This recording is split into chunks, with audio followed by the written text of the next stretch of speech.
വിശുദ്ധ എവുപ്രാസ്യാമ്മ.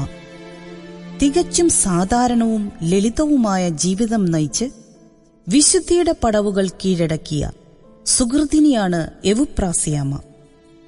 കേരളത്തിൽ തൃശൂർ ജില്ലയിലെ എടത്തുരുത്തിയിൽ എലവത്തിങ്കൽ അന്തോനിയുടെയും കുഞ്ഞേത്തിയുടെയും 9 മക്കളിൽ മൂത്ത പുത്രിയായി 1877 ഒക്ടോബർ 17 തീയതി എവുപ്രാസ്യ ജനിച്ചു. 8-ാം ദിവസം ശിശുവിന് ജ്ഞാനസ്നാനം നൽകപ്പെട്ടു. റോസ എന്നായിരുന്നു ജ്ഞാനസ്നാന നാമധേയം. കുട്ടി വീട്ടിൽ വെച്ചു തന്നെ എഴുത്തും വായനയും അഭ്യസിച്ചു. പിന്നീട് സ്കൂൾ വിദ്യാഭ്യാസത്തിനായി മാതാപിതാക്കൾ പുത്രിയെ കൂനമ്മാവ് മഠത്തിലേക്ക് അയച്ചു. ബോർഡിംഗിലായിരിക്കെ 1889 റോസയ്ക്ക് കഠിനമായ വാതരോഗം പിടിപെട്ടു. ചികിത്സകൾ കൊണ്ട് പ്രയോജനമൊന്നുമുണ്ടായില്ല. അതിനാൽ അവൾക്ക് രോഗീലേപനം നൽകി. പെട്ടെന്ന് അപ്രതീക്ഷിതമായി രോഗിയുടെ മുഖം പ്രസന്നമാവുകയും കിടക്കയിൽ എഴുന്നേറ്റിരിക്കുകയും ചെയ്തു. എന്താണ് സംഭവിച്ചതെന്നറിയാൻ കന്യാസ്ത്രീകൾ ചുറ്റും കൂടി. അവൾ പുഞ്ചിരി തൂകുക മാത്രം ചെയ്തു. എന്നാൽ തിരുക്കുടുംബം തനിക്ക് ദർശനം നൽകിയതായും താൻ കന്യാസ്ത്രീയായി ദീർഘകാലം ജീവിച്ചിരിക്കുമെന്നും പറഞ്ഞതായും മഠാധിപയ്ക്ക് വെളിപ്പെടുത്തി. 1897 മെയ് 10 തീയതി തൃശൂർ മെത്രാൻ മാർ ജോൺ മേനാച്ചേരി റോസ ഉൾപ്പെടെ 9 അർത്ഥിനികൾക്ക് ശിരോവസ്ത്രം നൽകി. റോസ എവുപ്രാസ്യ എന്ന നാമധേയം സ്വീകരിച്ചു. 1898 ജനുവരി 10 തീയതി മേനാച്ചേരി മെത്രാനിൽ നിന്നും മറ്റു 11 അർത്ഥിനികളോടൊപ്പം എവുപ്രാസ്യ സഭാവസ്ത്രം ഏറ്റുവാങ്ങി. ഭക്തി ചൈതന്യവും സേവന തൽപരതയും കൊണ്ട് എവുപ്രാസ്യയെ അധികാരികൾ നവസന്യാസികളുടെ ഗുരുനാഥയെ സഹായിക്കുവാനും രോഗിണികളായ സഹോദരിമാരെ ശുശ്രൂഷിക്കുവാനും നിയോഗിച്ചു. അധികാരികൾ തനിക്ക് നൽകിയ നിർദ്ദേശങ്ങളിലൂടെ എവുപ്രാസ്യ സദാ ദൈവനിയോഗമറിഞ്ഞ് അനുവർത്തിക്കുകയാണ് ചെയ്തിരുന്നത്. 1904 നവസന്യാസിനികളുടെ മുഖ്യ ഗുരുനാഥയായി നിയമിക്കപ്പെട്ടു. 1913 മെത്രാൻ എവുപ്രാസ്യയെ ഒല്ലൂർ മഠത്തിന്റെ അധിപയായി നിയമിച്ചു. ഭാരമേറിയ ആ ജോലിയിൽ നിന്നും തന്നെ ഒഴിവാക്കണമെന്ന് എവുപ്രാസ്യ വിനയപൂർവ്വം അപേക്ഷിച്ചുവെങ്കിലും മെത്രാൻ സമ്മതിച്ചില്ല. അതിനാൽ ഈശ്വരഹിതത്തിന് വഴങ്ങി ചുമതല ഏറ്റെടുത്തു. ശാരീരിക അസ്വാസ്ഥ്യങ്ങൾ ഏറെയുണ്ടായിരുന്നിട്ടും എല്ലാ കാര്യങ്ങളിലും എവുപ്രാസ്യ സകലർക്കും മാതൃകയായി വിളങ്ങിയിരുന്നു. ഏറെ നാൾ കഴിയുന്നതിനു മുമ്പ് വാതരോഗവും അതിനോട് ബന്ധപ്പെട്ട മറ്റ് അസ്വസ്ഥതകളും വീണ്ടും എവുപ്രാസ്യയെ പിടികൂടി. അതിനാൽ 1916 അമ്മ മഠാധിപ പദത്തിൽ നിന്നും വിമുക്തയായി. അതിനുശേഷം സദാ പ്രാർത്ഥനാനിരതയായി കഴിഞ്ഞു. രോഗിയായിരുന്നിട്ടും മഠത്തിലെ മുറികൾ വൃത്തിയാക്കുവാനും മറ്റും ഉത്സുകയായിരുന്നു. രോഗികളെ ശുശ്രൂഷിക്കുന്നതിൽ യാതൊരു അലംഭാവവും പ്രദർശിപ്പിച്ചിരുന്നില്ല. 1928 അമ്മ അമ്പഴക്കാട് മഠത്തിലേക്ക് സ്ഥലം മാറി. ഏകദേശം 2.5 വർഷം അവിടെ ജീവിച്ചു.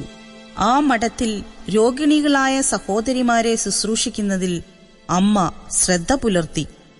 1950 ഒല്ലൂർ മഠത്തിന്റെയും എവുപ്രാസ്യയുടെ വ്രതാനുഷ്ഠാനത്തിന്റെയും സുവർണ ജൂബിലി ആഘോഷപൂർവ്വം നടത്തപ്പെട്ടു.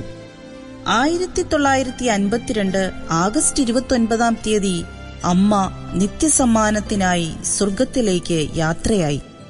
2015 നവംബർ 23 ഫ്രാൻസിസ് മാർപ്പാപ്പ വിശുദ്ധയായി പ്രഖ്യാപിച്ചു. സ്നാപക യോഹന്നാന്റെ ശിരച്ഛേദനം.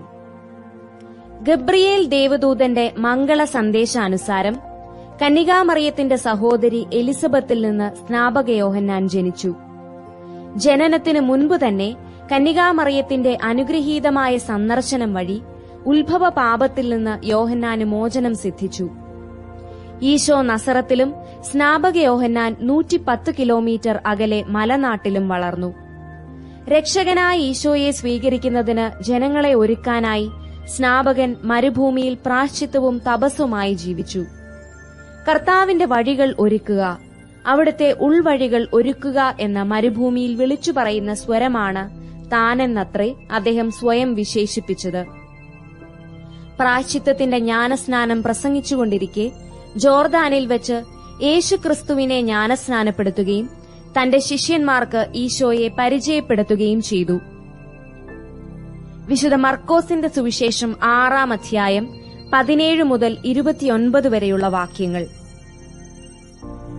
ഹെറോദേസ് രാജാവ് ആളയച്ച് യോഹന്നാനെ പിടിപ്പിക്കുകയും കാരാഗൃഹത്തിൽ ബന്ധിക്കുകയും ചെയ്തിരുന്നു. സ്വന്തം സഹോദരനായ പീലിപ്പോസിന്റെ ഭാര്യ ഹെറോദിയ നിമിത്തമാണ് അവൻ ഇങ്ങനെ ചെയ്തത്. അവൻ അവളെ വിവാഹം ചെയ്തിരുന്നു. യോഹന്നാൻ ഹെറോദേസിനോട് പറഞ്ഞു, സഹോദരന്റെ ഭാര്യയെ നീ സ്വന്തമാക്കുന്നത് നിഷിദ്ധമാണ്. തന്മൂലം ഹെറോദിയായ്ക്ക് യോഹന്നാനോട് വിരോധം തോന്നി. അവനെ വധിക്കാൻ അവൾ ആഗ്രഹിച്ചു, എന്നാൽ അവൾക്ക് സാധിച്ചില്ല. എന്തെന്നാൽ യോഹന്നാൻ നീതിമാനും വിശുദ്ധനുമാണെന്ന് അറിഞ്ഞിരുന്നതുകൊണ്ട് ഹെറോദേസ് അവനെ ഭയപ്പെട്ടു, സംരക്ഷണം നൽകിപ്പോന്നു. അവന്റെ വാക്കുകൾ അവനെ അസ്വസ്ഥനാക്കിയിരുന്നെങ്കിലും അവൻ പറയുന്നതെല്ലാം സന്തോഷത്തോടെ കേൾക്കുമായിരുന്നു. ഹെറോദേസ് തന്റെ ജന്മദിനത്തിൽ രാജസേവകന്മാർക്കും സഹസ്രാധിപന്മാർക്കും ഗലീലിയിലെ പ്രമാണികൾക്കും വിരുന്നു നൽകിയപ്പോൾ ഹെറോദിയായ്ക്ക് അനുകൂലമായൊരു അവസരം വന്നുചേർന്നു. അവളുടെ മകൾ വന്ന് നൃത്തം ചെയ്ത് ഹെറോദേസിനെയും അതിഥികളെയും പ്രീതിപ്പെടുത്തി. രാജാവ് പെൺകുട്ടിയോട് പറഞ്ഞു, നീ ആഗ്രഹിക്കുന്നതെന്തും ചോദിച്ചുകൊള്ളുക, അത് ഞാൻ നിനക്ക് തരും. അവൻ അവളോട് ശപഥം ചെയ്തു പറഞ്ഞു, നീ എന്തുതന്നെ ചോദിച്ചാലും എന്റെ രാജ്യത്തിന്റെ പകുതി പോലും ഞാൻ നിനക്ക് തരും. അവൾ പോയി അമ്മയോട് ചോദിച്ചു, ഞാൻ എന്താണ് ആവശ്യപ്പെടേണ്ടത്? അമ്മ പറഞ്ഞു, സ്നാപക യോഹന്നാന്റെ ശിരസ്. അവൾ ഉടനെ അകത്തു ചെന്ന് രാജാവിനോട് ആവശ്യപ്പെട്ടു, ഇപ്പോൾ തന്നെ സ്നാപക യോഹന്നാന്റെ ശിരസ് ഒരു തളികയിൽ വെച്ച് എനിക്ക് തരണമെന്ന് ഞാൻ ആഗ്രഹിക്കുന്നു. രാജാവ് അതീവ ദുഃഖിതനായി. എങ്കിലും തന്റെ ശപഥത്തെ പ്രതിയും അതിഥികളെ വിചാരിച്ചും അവളുടെ ആഗ്രഹം നിരസിക്കാൻ അവന് തോന്നിയില്ല. അവന്റെ തല കൊണ്ടുവരാൻ ആജ്ഞാപിച്ച് ഒരു സേവകനെ രാജാവ് ഉടനെ അയച്ചു. അവൻ കാരാഗൃഹത്തിൽ ചെന്ന് യോഹന്നാന്റെ തല വെട്ടിയെടുത്തു. അത് ഒരു തളികയിൽ വച്ച് കൊണ്ടുവന്ന് പെൺകുട്ടിക്ക് കൊടുത്തു. അവൾ അത് അമ്മയെ ഏൽപ്പിച്ചു. ഈ വിവരം അറിഞ്ഞ യോഹന്നാന്റെ ശിഷ്യന്മാർ വന്ന് മൃതദേഹം കല്ലറയിൽ സംസ്കരിച്ചു. വിചിന്തനം. സെവീലിലെ വിശുദ്ധ ഇസിദോറിന്റെ വാക്കുകൾ. കഷ്ടതകൾ നിന്നെ താഴ്ത്തുകയില്ല, ഉയർത്തുകയേയുള്ളൂ. ജീവിത ക്ലേശങ്ങൾ നമുക്ക് ഒരു പാഠമാണ്. അവ നിന്നെ നശിപ്പിക്കയില്ല. ഈ ലോകത്തിൽ എത്ര കണ്ട് കൂടുതൽ കഷ്ടപ്പെടുന്നുവോ അത്ര കണ്ട് കൂടുതൽ ഭാവി സൗഭാഗ്യം ഉറപ്പാണ്. ഈ ലോകത്തിൽ കൂടുതൽ സഹിച്ചാൽ ഭാവി ആനന്ദം കൂടുതലായിരിക്കും.